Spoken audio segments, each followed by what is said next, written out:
Начинайте. Саламатсыздарбы, достор. Мен Ильясова Сияпат, Кыргызстанга сырттан келип жаткан жардамдарды көзөмөлдөөчү топтун мүчөсүмүн. Бүгүн мен сиздерди Кыргызстандын айыл чарба тармагында кандай долбоорлор, кандай программалар иштеп жаткандыгы менен тааныштырууну улантам. Кыргызстан экономикасын көтөрүү үчүн өнөктөштүк кылган эл аралык финансылык институттардын бири бул Азия өнүктүрүү банкы болуп эсептелет.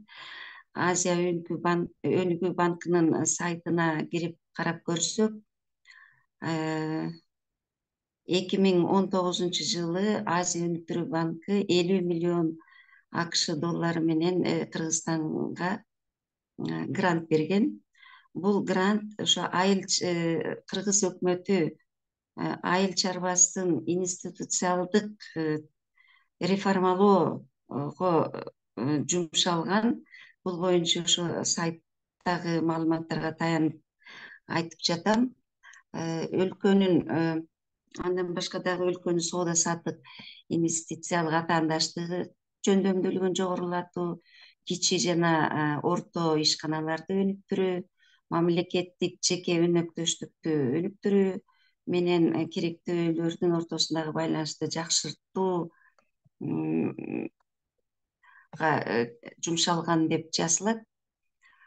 Азия өнүктүрүү банкы Кыргыз Республикасынын экономикасын диверсификациялоо жана коронавирус оорусуна туруштук берүүгө кылган аракеттерди колдоо үчүн 2021 жылы 80 миллион каражат бөлгөн. Бул 80 миллиондун 69,3 миллиону кредит түрүндө, ал эми 10,7 миллиону грант түрүндө берилген. Бул грант түрүндө ошол Кыргызстандын экономикасы алтынды касып алуудан жана сырттан которулуп келип жаткан акчаларга көз каранды болбостукту колдоо катары берилгендиги жөнүндө маалымдалат.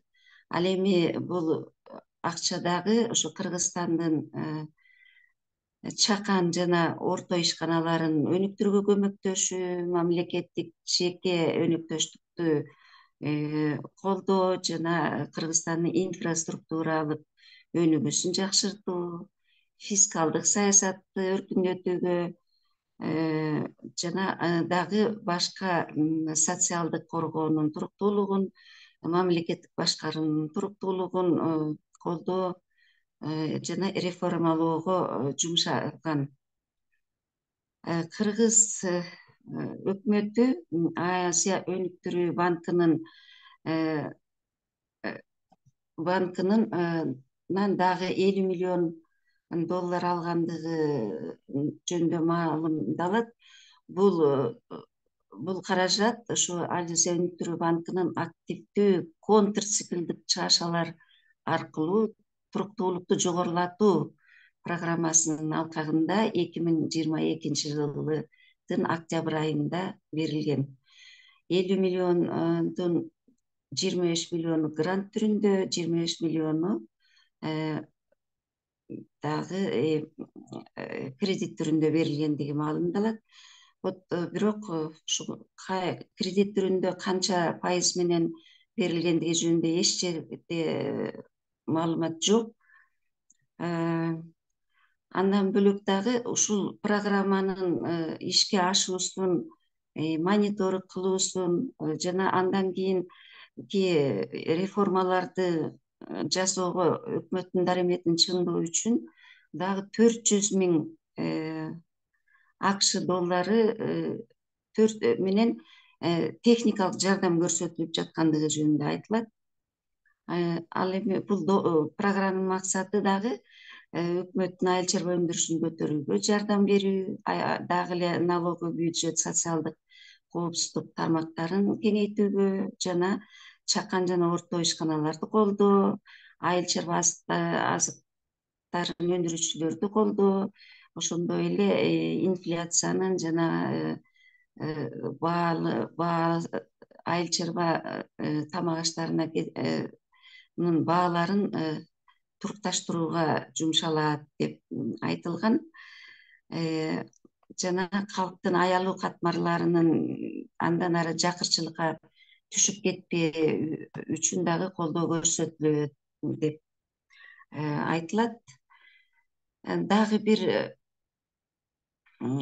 программа бул климатка туруктуу айыл чарба азыктарынын өздүк нарк тизмегин өнүктүрүү долбоору деп аталат.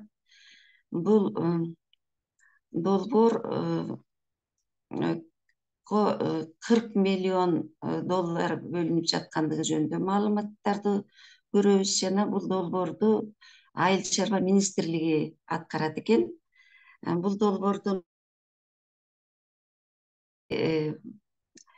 максаты болуп бул гендердик теңчиликти тездетүү, климаттын өзгөрүшүнө жана климаттык кырсыктарга туруктуулукту жогорулатуу, айылдарды өнүктүрүүгө, азык түлүк коопсуздугуна көмөктөшүү жана мамлекеттик башкарууну инвестициялык потенциалды чыңдоо деп айтылат. Жана бул долбоордун алкагында көптөгөн муздаткыч, рефрижераторлар, жүк ташуучу унаалар, сорт айыл чарба продуктыларын сорттоо айнчалары, таңгактоочу жабдуулар жана бала бакчаларды өстүрүү, ошолордун өстүрүүчүлөрдү жеңил пайыз менен кредиттөө боюнча көмөктөшүү айтылган. Жана дагы долбоор ушу тиги айыл чарба продуктыларын өндүрүүчүлөрдү, дыйкандарды кредит берүүдө жанагы узак мөөнөттө бериле тургандыгы жөнүндө айтылып атат. Ошол жактагы биздин өкмөт тарабынан каралган тоскоолдуктарды жоет деп жазылып атат. Эгерде мындай болсо, биздин айыл чарба өндүрүүчүлөргө абдан бир жакшы жеңилдиктер болот го, жакшы жагдайлар ачылат го деген үмүттөнүү болот. Себеби бул жыл сайын биз айыл чарба өндүрүүчүлөрдүн кандайдыр бир көйгөйлөрүнө күбө болуп келебиз. Бир жылдарда дыйкандарыбыз пияздарын сата албай калышат, кээ бир жылдарда дагы жер жемиштерин сыртка алып чыга албай калат. Мына быйыл болсо ушул дыйкандар картошканын өзүнө турган наркын актабай калган жагдайга туш болуп жатышат. Картошканын баасы абдан төмөн болгондуктан.